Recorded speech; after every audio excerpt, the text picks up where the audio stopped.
Bonjour, bonjour, bienvenue dans une nouvelle vidéo du calendrier de l'Avent des gentilles aiguilles. Vous êtes sur un épisode spécial Ghibli, ce qui veut dire qu'aujourd'hui nous n'allons pas décortiquer un, mais deux films.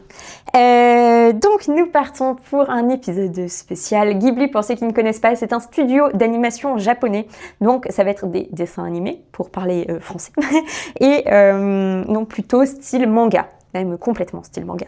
Et c'est un studio qui a été très actif, notamment pendant les années 90 et 2000, et qui, depuis 2010, enfin du coup, il y avait un mangaka qui était particulièrement connu, qui s'appelle Hayao Miyazaki, et qui, depuis a un peu ralenti parce qu'il est vieux et qu'il y a un moment on arrête de travailler. Donc voilà, donc il a sorti un film là assez récemment qui s'appelle Le Garçon et le Héron, mais c'est vrai que ça faisait plusieurs années qu'il n'avait rien sorti et enfin voilà. Donc là on va parler de deux films de Miyazaki qui sont sortis pendant les années 90 et 2000, dont un qui a été le plus gros succès en fait de ce mangaka.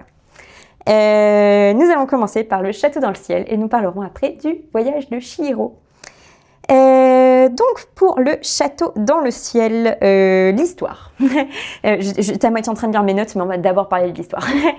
Pour l'histoire, nous sommes... je vais essayer de me changer un petit peu de position parce que je suis assise par terre, comme vous pouvez probablement le voir, et que j'ai une crampe. On n'est plus si jeune que ça.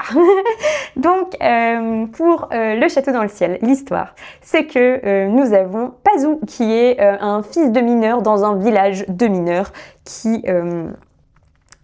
passe sa vie un peu à la mine et sait qu'il va faire de sa vie de la mine et c'est tout. Voilà, alors c'est pas forcément une condition triste. On voit que notamment ils ont des maisons. Enfin, c'est pas dramatique, mais par contre, c'est vrai que le milieu de la mine est vu un petit peu comme inquiétant. On sent que voilà, il y a, c'est quand même un métier qui est physiquement éprouvant. Et voilà, donc voilà, ça c'est le contexte de la vie de Pazu. Et un jour, il voit descendre dans la mine une sorte de lueur bleue. Et il se rend compte qu'attachée à cette lueur, il y a une gamine. Et il se dit, zut alors, c'est une fille qui a l'air d'avoir mon âge. Qu'est-ce qu'elle fout à descendre du ciel avec une lumière bleue dans ma mine? Donc il descend, il la voit et il essaye de l'attraper. Il se dit mais c'est un ange, qu'est-ce que c'est trop bizarre en fait. Et donc il la récupère et elle dort, donc il se dit c'est trop bizarre. Et bref, il la ramène chez lui et en fait il se trouve que cette fille est tombée pendant l'attaque d'un dirigeable et que cette pierre l'a sauvée en la faisant léviter et donc a permis une chute toute douce jusqu'à la terre, quoi. Elle sait qu'elle doit aller dans une île un petit peu sur lequel une île dans le ciel qui vole et sur laquelle il y a un château, d'où Le Château dans le ciel. Vous voyez, ça suit quand même. Et en fait, lui, il va se missionner en fait d'aider en fait Chihita, donc qui est la petite fille, à vivre à être sûr en fait de réussir sa quête au mieux. Et Chihita est un personnage qui, quand j'étais petite, était ma préférée de préférée. Donc voilà, si vous avez envie de passer un chouette moment avec vos enfants, là en plus je sais que c'est le début des vacances scolaires et que pendant les vacances de Noël en général, ils sont au taquet. Vraiment, Le Château dans le ciel, c'est un super film parce que il y a un petit côté mafieux parce qu'il se retrouve à un moment à être avec des pirates de l'air. Enfin, c'est vraiment une épopée qui est super chouette. Et les personnages sont très inspirants. Enfin, vraiment petite. Et je sais que c'est le cas aussi d'une autre copine parce que Camille m'a dit que pour elle aussi, c'était vraiment son but dans la vie de devenir Chihita. Ça va faire... ça fait rêver les gamines, visiblement. Donc Chihita, elle a un style qui est assez particulier, c'est-à-dire que ça a été assez complexe en fait de trouver son pantalon, notamment parce qu'elle porte un énorme pantalon bouffant. Et le savez-vous, ça fait quelques années que ce n'est plus à la mode du tout. Et donc, j'avoue que j'ai galéré, mais alors galéré pas possible pour trouver un pantalon bouffant. Et pour être fort honnête, je n'en ai pas trouvé un pour de vrai. C'est-à-dire que j'ai trouvé une sorte de pantalon qui est un peu plus, un peu plus gros sur les côtés que devant. Mais c'est pas, enfin c'est pas un Sarwell, parce que Sarwell j'en ai trouvé, mais c'est pas non plus, enfin bref, c'est un peu un style étonnant, qui n'existe pas dans la mode visiblement. Mais je vous propose tout de même le pantalon Madame Gély de Atelier Chinitrif, qui est, alors vraiment je ne dis pas que c'est la même chose, mais dans la vraie vie, c'est le plus proche qui peut se rapprocher du style de Chiita, donc voilà. Ce sera, voilà. Si vous avez par hasard des pantalons bouffants dans votre patron tech, n'hésitez pas à me les remonter parce que je ne sais pas où ils sont. On se retrouve avec la ceinture qui va être proche des hanches. Puis après, au niveau vraiment, on va dire, du plus fort des hanches, ça prend un petit peu de volume. Et les jambes vont être larges jusqu'à se rapprocher. Et il n'empêche que je le trouve quand même plutôt joli. Atelier Chinitrif, faut faire un petit peu attention parce que les gammes de taille sont très inégales. Il y a des modèles qui vont être inclusifs, il y a des modèles qui vont aller du S au XL. Et on ne sait pas pourquoi, on ne sait pas trop d'où ça vient. Mais voilà, enfin, après les patrons sont pas très chers. Regardez, honnêtement j'ai pas regardé pour chaque modèle si c'était inclusif ou pas. Mais voilà, du coup chez Atelier Chinitrif c'est vraiment la roulette russe, on ne sait pas sur quoi on va tomber. Mais en général, moi j'ai jamais été déçue en tout cas du patron en lui-même quand je rentrais dans la gamme des tailles. Après, je rentre pas souvent dans la gamme des tailles, mais voilà, c'est le jeu. Le top de Chiita. Là, par contre, je suis hyper fière de moi. Bon, je vais réenregistrer cette partie parce que je disais n'importe quoi. Mais en gros, l'idée, c'est que Hélène du compte Hélène CH m'a partagé le tombe Joconde et on en a pas mal parlé. Et c'est à ce moment-là que je me suis dit qu'il correspondait tout à fait au personnage de Chiita. Et en fait, en voyant le patron, j'étais mais c'est exactement le top que porte Chiita, à savoir un top assez col haut avec des manches montées et des manches très bouffantes là aussi. Et en même temps, plutôt proche du corps sur le corps. Ça, en couture, honnêtement, je suis pas sûre que ça existe vraiment parce que c'est pas ce qui court le plus les rues, mais je trouve que Joconde, vraiment, ça lui ressemble tout à fait, quoi. C'est vraiment pour moi, ça a vraiment la même base. Et en plus, avec l'air de rien, en tricotant, on peut nécessairement plus ajuster que ce qu'il est et tout. Enfin, je pense qu'il sera... Alors déjà, le top est vraiment canon, donc ça m'a franchement donné envie de me le faire. Est-ce que vraiment, là, actuellement, j'ai besoin de me tricoter un petit t-shirt? Je ne suis pas sûre. Mais en tout cas, vraiment super chouette patron, très très joli, l'esthétique est magnifique. Et ben voilà, je vous le recommande fois 1000. On va avancer parce que je me dis que cette vidéo va être curieusement beaucoup plus longue que celle des autres jours. Mais bon, c'est les derniers, on déguste. Je vous propose de passer sur Chihiro. Chihiro, c'est une petite fille là aussi qui doit avoir 10 ans. De toute manière, c'est simple, je crois que la plupart des personnages de Miyazaki, ce sont des petites filles de 10 ans et à chaque fois, elles sont trop fortes. Donc bref, on a donc cette petite fille qui déménage.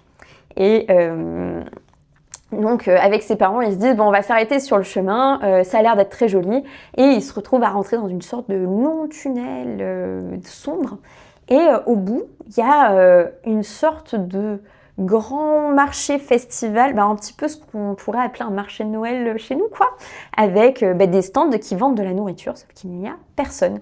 Et Chihiro leur dit c'est très inquiétant, en fait, on s'en va, et ses parents se goinfrent comme des cochons. Donc bref, elle s'en va en disant j'ai un petit peu peur quand même, et elle refuse de manger la nourriture, et elle fait bien. Parce que quand elle revient récupérer ses parents se sont changés en cochons. Et donc son but, ça va être de faire tout ce qu'elle peut pour que ses parents retrouvent forme humaine et qu'elle puisse en fait revenir dans sa vie normale, quoi. Pour que ses parents récupèrent forme humaine, c'est que la personne en fait qui a ensorcelé en fait tous ces stands et toute cette nourriture, c'est Yubaba. Et Yubaba, c'est une sorcière qui a un temple des bains, donc une sorte de maxi thalasso pour les esprits. Là, on arrive un petit peu loin, mais globalement, c'est des sortes de dieux qui vont se faire leur petit thalasso. Et donc, Chihiro, malgré ses 10 ans, se retrouve à travailler en fait pour Yubaba. Et il lui arrive tout un tas d'aventures parce que, en fait, c'est pas si facile que ça de traiter avec des sorcières, d'être voilà dans un milieu où il y a plein de gens magiques, alors que normalement on est une petite collégienne et qu'on est juste deg parce qu'on quitte son lycée, enfin son lycée, son collège, enfin bref, je sais pas comment fonctionne le système scolaire au Japon, mais voilà, disons que sa vie avant n'était pas magique et elle se retrouve propulsée dans un monde très magique avec un copain qui en même temps a l'air d'être un peu étonnant, qui s'appelle Aku. Et bref, donc elle arrive à un petit peu naviguer dans tout ça et grâce à sa force de travail, à son intelligence et à sa détermination, en fait, elle arrive en fait, à se faire une place dans ce milieu, même si c'est très dur. Là aussi, on va partir sur un combo pour habiller Chihiro. Donc Chihiro, j'ai pas pris sa tenue de travail, même si le petit top m'a beaucoup plu. Mais malheureusement, j'ai pas trop eu le temps de retrouver à la fois des photos pour voir vraiment comment c'était construit.